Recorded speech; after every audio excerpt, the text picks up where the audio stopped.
Esta é uma terra de fronteira, resistência, de silêncio que fala alto e que se sente.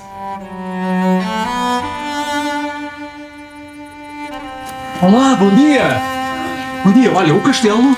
O castelo é... Em Penamacor, seja na rua que nos leva ao castelo ou à volta do Madeiro, cruzam-se histórias, gerações e destinos.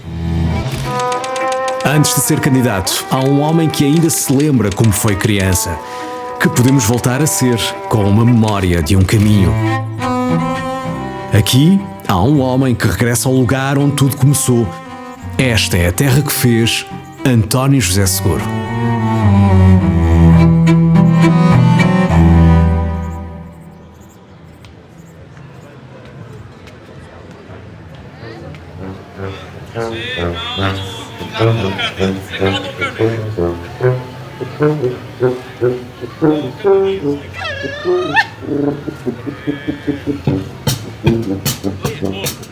Obrigado por nos receber na sua terra. É com muito gosto e com muito prazer.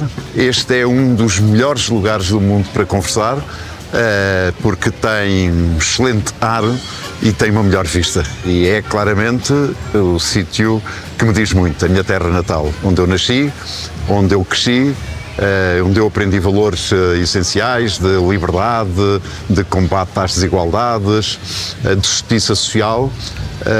E é aqui onde eu tenho ainda amigos. Tabacos, vinhos e seus derivados e boas bifanas. Que lugar é este, Francisco? Era a casa onde eu nasci, que era dos meus pais e que ficava aqui a 50 metros da casa da avó, do António José Seguro, onde ele muitas vezes vinha brincar aqui connosco, com os amigos dessas idades. Francisco, se as paredes desta tasca falassem... Que falavam de muita amizade, de muita brincadeira, muito convívio com o António José Seguro, também com outros amigos, claro, e na altura, quando tínhamos 7, 8, 9, 10 e mais tarde, quando já tivemos 14, 15, 16, 17 anos. Se tivesse que escolher um traço da sua terra que melhor o define, qual é? Liberdade, talvez, porque nós não tínhamos parque infantil quando eu era criança e, portanto, toda a terra era um parque infantil. E, portanto, andávamos em perfeita liberdade e todos cuidávamos uns dos outros. Portanto, se eu fosse para algum sítio ou se estivesse a fazer alguma asneira, haveria logo alguém que dizia: sai daí, se não vou contar ao teu pai e à tua mãe. Portanto, todos cuidávamos uns dos outros. Sempre com os meus pais, e especialmente a minha mãe, que era quem mais aqui estava, a dizer-nos: garotos, de um raio, vos embora, sair daqui. Nós muitas vezes entrávamos para esta porta que dava acesso a esta taberna onde nos encontramos e, portanto, sempre que os meus pais nos ralhavam num lado, nós fugimos para o outro. Quando nos ralhavam deste lado, íamos para o outro. Brincadeiras que muitas vezes eram copiadas dos filmes que a televisão passava, né? Cowboys, índios, o Bonanza, por exemplo. Liberdade, cuidarmos todos uns dos outros, são características que fazem parte do meu caráter e que a terra ajudou a moldar. Ainda se lembra do dia em que sentiu um dia eu vou ter que sair daqui? Não, eu não senti isso dessa maneira. Nos primeiros tempos eu gostava de ficar por aqui, de estudar à Universidade da Beira Interior, aqui na Covilhã, e gostava tanto da terra, e era preciso fazer tanto pela terra, que eu achava que o meu destino era aqui. Mas a certa altura percebi que não era assim, quer dizer, não houve propriamente um momento, houve uma continuação de olhar os horizontes, de ver o mundo de uma forma completamente diferente. Fui estudar para Lisboa e pronto, e fiquei fora completamente de Penamacor, mas que ela continua no meu coração, porque os meus investimentos estão aqui. A minha vinha está aqui, o meu olival está aqui, as minhas casas do alojamento local estão aqui, tenho uma pequenina loja, as minhas poupanças estão aqui investidas.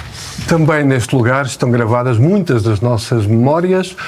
Aliás, como já também foi aqui que começou por se fazer o jornal A Verdade, e onde ele era agrafado e onde era junto as diversas páginas reproduzidas para depois divulgarmos pela vila.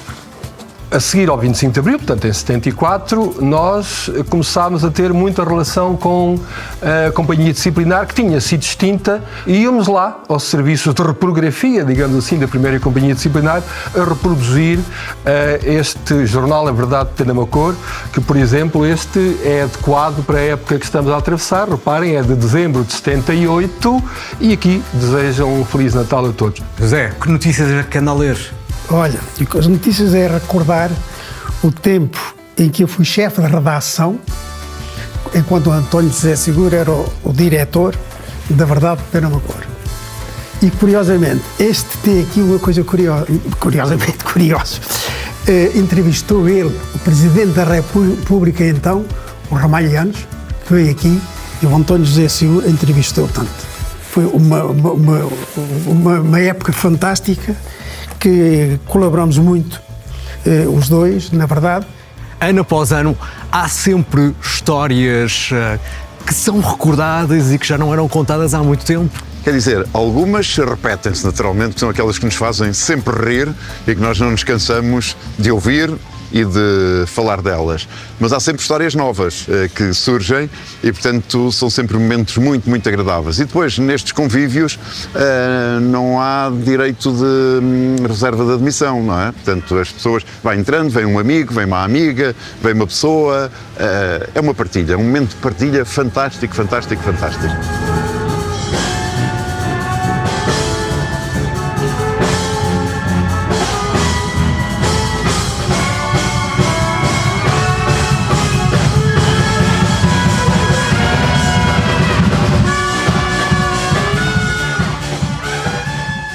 Fomos federados na Associação de Futebol de Castelo Branco, como juvenis e júniores, e fizemos excelentes jogos, aqui no distrito, obviamente, distrito de Castelo Branco, e o António José Seguro era avançado. Eu recordo-me que o António José Seguro era muito perspicaz a perceber para onde a bola iria, e metia golos que nós próprios não sabíamos como é que ele tinha conseguido marcar aqueles golos. Já agora deixem-me contar uma pequena historieta anedótica que eu acho que o António José Seguro ainda se lembra perfeitamente. Na altura o Benfica tinha um excelente avançado, que todos de certo ainda se recordarão dele, que era o Nené.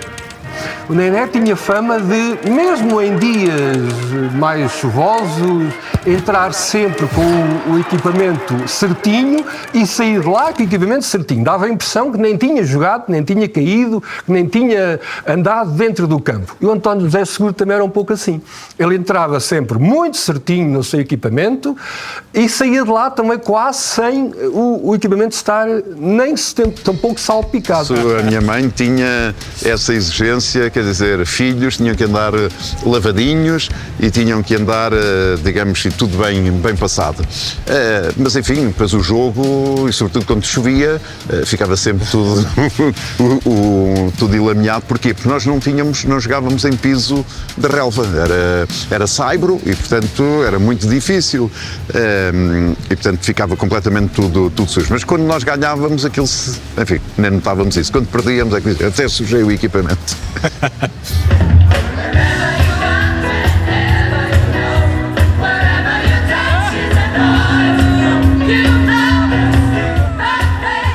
O que é que Portugal pode aprender com o interior?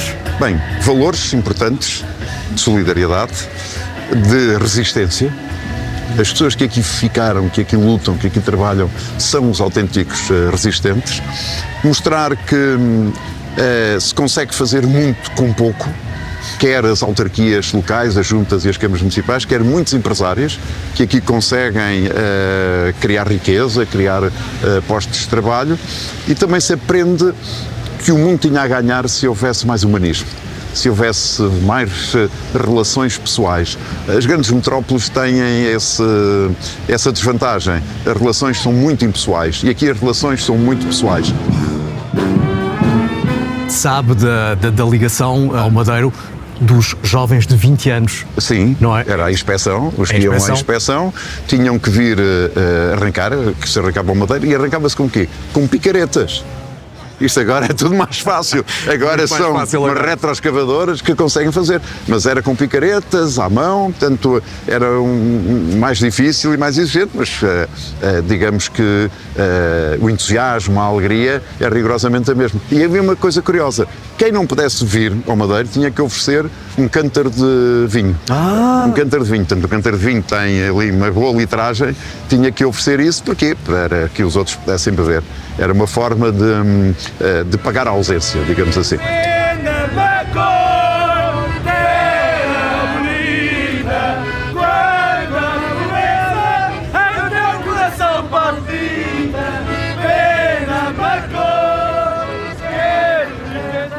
o momento de atear o fogo ao madeiro é um momento muito especial. Porquê? Porque na minha meninice e na minha juventude, o madeiro era um local de encontro. Nós aquecíamos, comia-se, bebia-se, assavam-se chouriças mesmo no madeiro.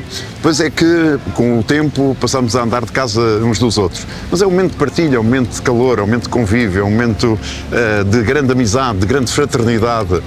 E, portanto, isso puxa por o melhor que todos temos. Lembrarmos que muitas vezes corremos em torno do madeiro, jogámos à bola, jogámos às pás e luas, como ele próprio gosta de referir, muitas vezes, jogámos à apanhada. E olha, eu gosto muito de dizer que muitas vezes, catraios de escola primária, 7, 8, 9, 10, 11 anos, o madeiro permitia-nos que nós nos metêssemos por dentro do madeiro como se fôssemos pequenos raposos, pequenos raposinhos, pequenos lobos. À volta deste madeiro brincámos muitas vezes. Eu tinha um tio que me fazia um maço para bater no madeiro, portanto, que era no fundo, o maço era um pau e depois tinha, digamos, para bater, tinha uma ponta mais larga e onde se batia ar de madeirinho, era isso que nós fazíamos. E depois havia sempre amigos que chegavam, cantavam, confraternizávamos, vinha uma concertina ou duas, portanto, eram momentos muito espontâneos, muita partilha, onde não se olhava absolutamente a nenhuma diferença social, a nenhuma diferença económica, éramos todos membros daquele fogo e por isso o madeiro para mim, para além de me aquecer o corpo, também me aquece a memória e a alma. Passávamos horas e horas à volta do lume, conversando, ouvindo os espontâneos músicos populares que também nessa taberna muitas vezes tocaram a sua concertina, o seu realejo, os adufes, as pandaretas, etc. E o António José Seguro também estava presente nesses momentos. O que é que o António José Seguro de hoje diria ao António José Seguro com 20 anos? E o que é que eu diria? Diria, cá estamos, não é? Isso é importante dizê-lo. Mantemos a tradição, é engraçado porque agora também são as raparigas dos 20 anos que também mantêm essa tradição.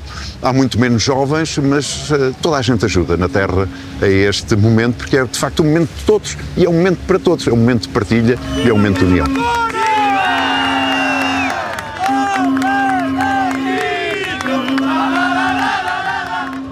Contar Portugal é?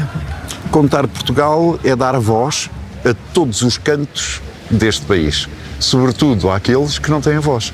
E o vosso projeto tem também essa missão social e essa missão cívica, essa missão pública, que é de dizer que todos os cantos do nosso país e todas as pessoas contam.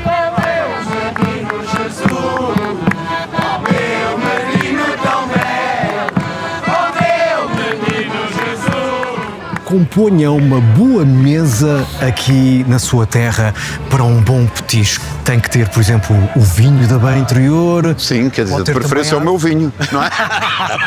De preferência é o meu vinho. Faz sentido, mas eu diria que uma entrada, por exemplo. Um excelente azeite e, portanto, um pão. Depois, uns enchidos, não é? Umas chouriças, umas alheiras. Portanto, petiscar, isso faz muito bem, mas sempre com um bom pão. Depois, entramos com um cabrito assado ou um cabrito estonado, depende da confecção que se faça, mas aqui os cabritos são fantásticos, é de comer até ao osso. Nesta altura, talvez uma filhós no final, ou um leite creme, ou um arroz doce. E uma aguardente para matar o bicho? Sim, a aguardente ajuda, no meu caso, ajuda a acamar, não é? Quando se come muito, aqui o que é que tem que se fazer? Aquilo que eu digo é que tem que se comer muito, tem que se ensopar, porque depois andar nas tasquinhas a beber não se pode recusar.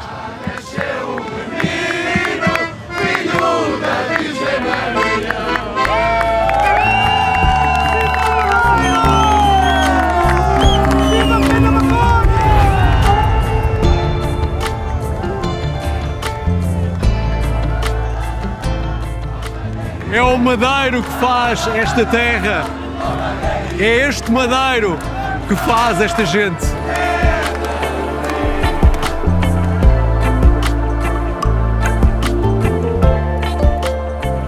Muitos convites Sim. e não se pode recusar a isso. Não se pode recusar. Hoje é mesmo para beber, para confraternizar, faz parte da nossa cultura, portanto tudo tem que ser feito com moderação, por isso é que convém sempre equilibrar entre a comida e a bebida. Foi um gosto estar consigo. O prazer foi meu e sua obrigado terra. por terem vindo. Na Não sua é? terra. E obrigado também, felicidades para o projeto. Está bem? obrigado. Obrigado.